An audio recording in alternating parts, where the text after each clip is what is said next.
Welcome back to my channel. यदि channel पे नए हैं तो चैनल को सब्सक्राइब कीजिए और बेल आइकन दबाना बिल्कुल मत भूलना। ये वीडियो सिर्फ और सिर्फ एजुकेशनल पर्पज है, ना हम खरीदने की सलाह देते हो ना ही बेचने की।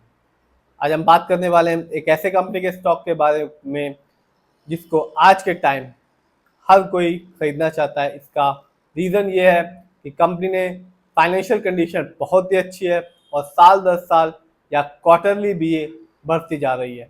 इस कंपनी का नाम है बारी रेन्यूएबल और कंपनी बिजनेस में है engineering, procurement, construction, renewable energy sector के। और आज के दिन यानी कि 17 जुलाई 2025 को इस कंपनी का शेयर प्राइस है 1184 रुपीज़। यदि हम 7 दिन को देखते हैं तो इस कंपनी ने अपने शेयर होल्डर्स को बिल्कुल निराश नहीं किया। सिर्फ 7 दिन में इस कंपनी ने अपने शेयर होल्डर्स को रिटर्न के तौर पे दिया 19.48% का रिटर्न। बात की जाए लॉन्ग टर्म की यानी कि 1 साल की, तो 2024 में मार्केट डाउन था, फिर भी इस कंपनी ने अपने शेयर होल्डर्स को बिल्कुल निराश नहीं किया और अपने शेयर होल्डर्स को रिटर्न के तौर पे दिया 32.99% का रिटर्न। यानी कि आज से ठीक 1 साल पहले इस कंपनी का शेयर प्राइस था सिर्फ और सिर्फ 886 रुपीज़, जो आज के दिन है 1184 रुपीज़।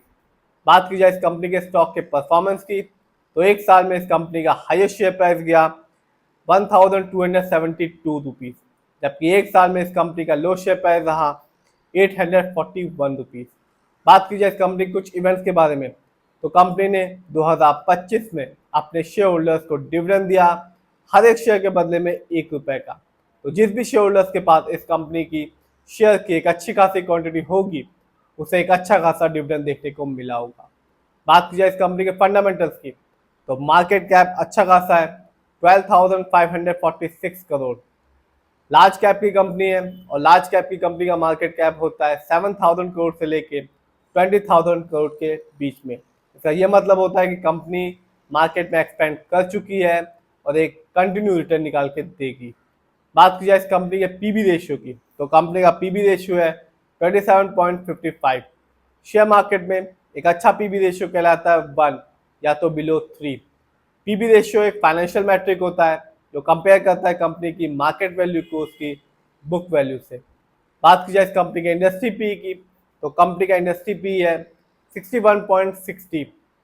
शेयर मार्केट में एक अच्छा इंडस्ट्री पी होता है 20 से लेकर 25 के बीच में।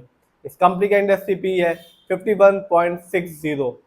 इंडस्ट्री पी से ये पता चलता है जो कंपनी का स्टॉक है मार्केट में चीप है या एक्सपेंसिव। इससे ये भी पता चलता है कि जो कंपनी का स्टॉक है वो अंडर वैल्यूड है या ओवर वैल्यूड है।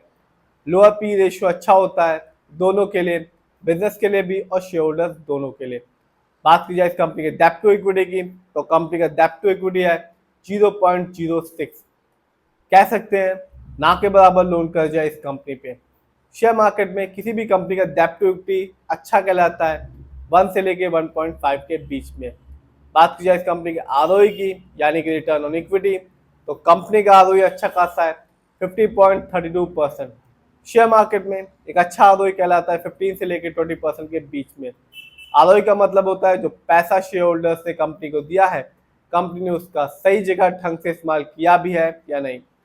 हाई आरओई का मतलब होता है कि हमें एक अच्छा खासा रिटर्न देखने को मिलेगा लॉन्ग टर्म में, क्योंकि कंपनी ने हमारे पैसे को सही जगह ढंग से इस्तेमाल किया है।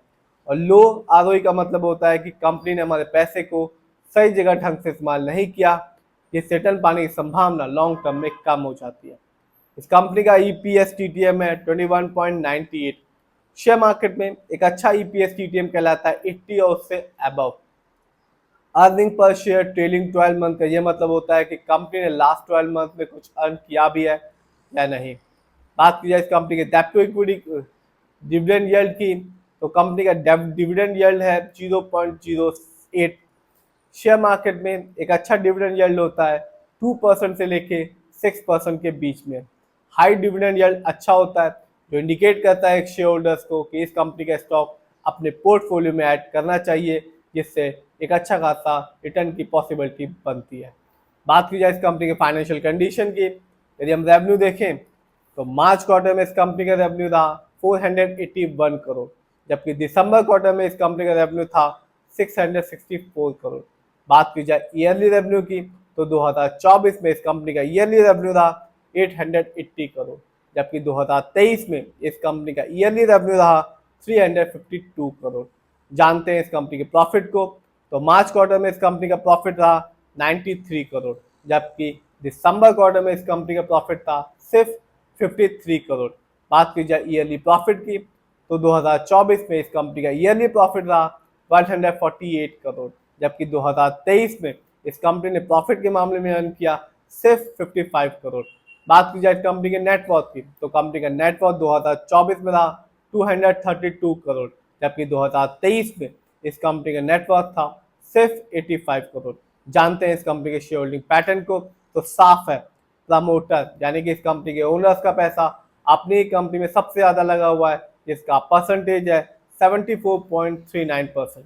जबकि दूसरे नंबर पर आता है रिटेल्स एंड अदर, यानी कि हम लोग का पैसा इस कंपनी में लगा हुआ है 24.24% का। जबकि तीसरे नंबर पर है FII, जिनका पैसा इस कंपनी में लगा हुआ है 1.130% का।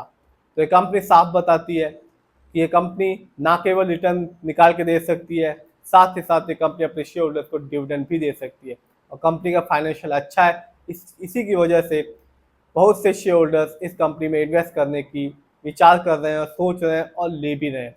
फिर भी जिस भी कंपनी के शेयर में इन्वेस्ट करें, खुद रिसर्च करें, एनालाइज करें, अपने फाइनेंशियल बारे की राय लें,